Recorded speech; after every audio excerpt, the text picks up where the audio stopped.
The history of Pakistani immigrants created by Hasnain Shah. Let's get right into it. So, why did the Pakistani people migrate? Pakistanis hated the poor economic prospects, such as no jobs, low income, inflation on simple everyday items like toilet paper, toothbrushes, everything. Pakistanis live day after day with political instabilities and security issues. So, like poor security, like scared of saying something that they might get hurt for, such as saying that the president is bad and they're gonna get hit after that. And then lots of violence, such as like robbing, stealing, fighting. You get the gist. Pakistan showed no signs for opportunity for the people of Pakistan. So they just didn't care about the people of Pakistan at all. They just cared about production, money, growth. That's it. It's pretty crazy. They ruined the dreams of a better life and security for the people. The people of Pakistan were left with no other choice but to migrate in hopes for a better future for the next generation to come. Crazy.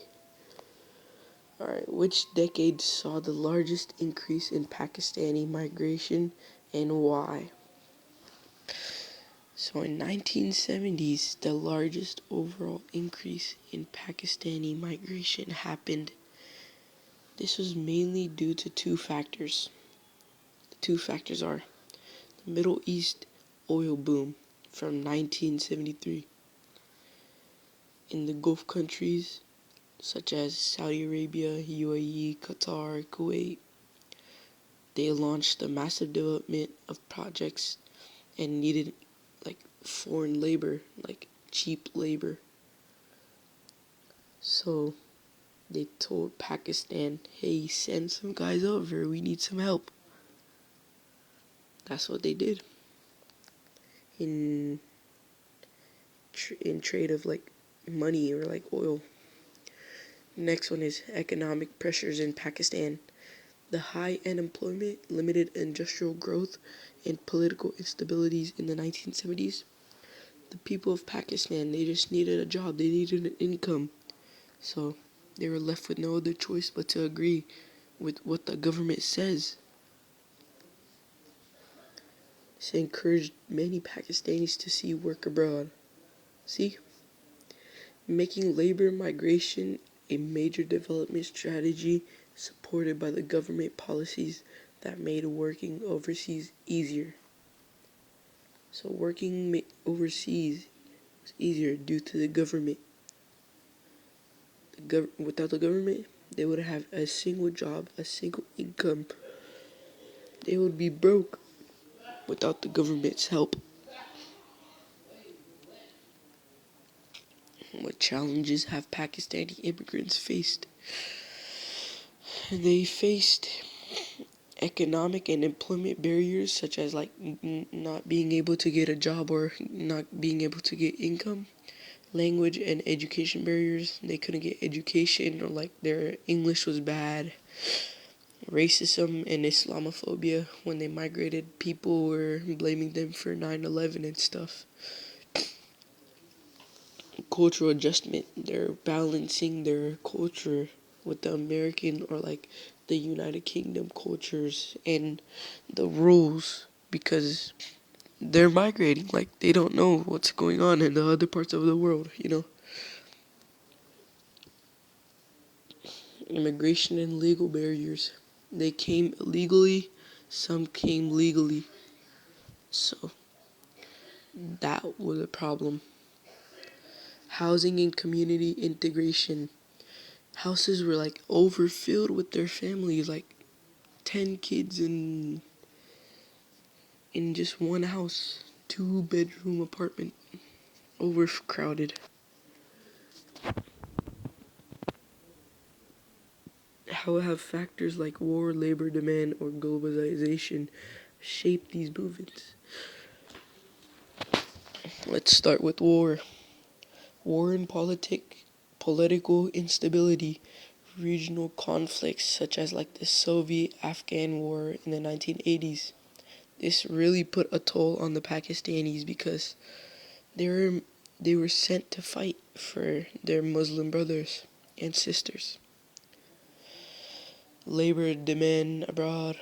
They again they needed jobs. They needed an income to feed their families because inflation. Globalization, like cheaper travels, faster communication, and easier financial transfers allowed these Pakistani peoples to maintain ties back home and migrate more easily. So, with these changes, they could have a better future for their children. They could have education, access to food, anything, income, jobs. How have Pakistani immigrants maintained cultural traditions in overseas communities? Pakistani immigrants maintain cultural traditions overseas by community and religious centers. So, like mosques, Islamic centers, which are basically served as gathering places for like worshiping, community events like basketball games or whatever, language classes, so like learning the Quran and stuff, celebrations like Ramadan, Eid, language preservation. Many families they teach their children the Arabic language. They teach their children the Urdu language. They teach their children Punjabi, Pashto, or other regional languages in the Pakistan at home. So the children they don't lose their cultural traditions or like their cultural aspects. Food and cuisine, so like Pakistani dishes and stuff are served in Pakistani restaurants, stores, grocery stores, halal markets. It's everywhere. They've grown a lot. Religious and cultural celebrations like Eid, Ramadan, those are all that I just talked about.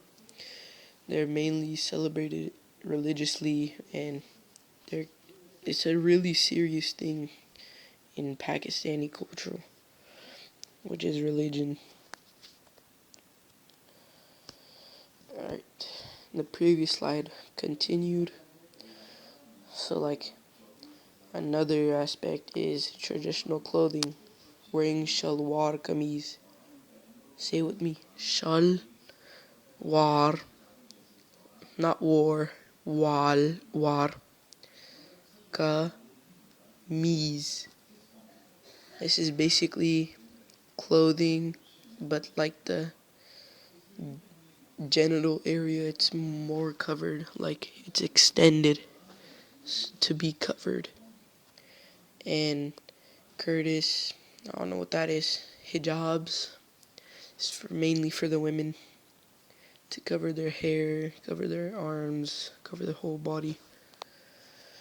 Mendi, so like think of a tattoo, but it's like temporary and it's not like inside the skin.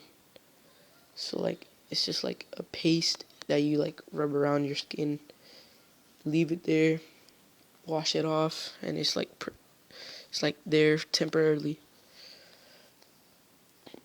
And like other cultural attire for daily life or like special events maintains identity and visibility. So like how you dress is like your etiquette and how you act towards other people. Media and arts, so like TVs, movies, shows, videos, podcasts, whatever. They all bring an aspect to Pakistani culture because they remind you of what the Pakistanis got what they have to offer. Sorry about me stuttering. Intergenerational transmissions. So basically, what I was talking about before is how like parents, they pass down the cultural language, traditions, modesty, all of that. They all pass it down through storytelling, teaching cultural etiquette, cooking together, participating in religious practices like Ramadan, Eid. My way my parents told me, because I'm Pakistani, and the way my parents told me about cultural etiquette was like through storytelling and participating in religious practices. It was so like insane to me, like how our history was so fascinating. Here's my reference slide. Used mostly these three websites, all from like what's it called? College like scholars or stuff. All right. Thank you for your time. Hope you have a good day. Rest well, eat well, drink well, and have a great Christmas.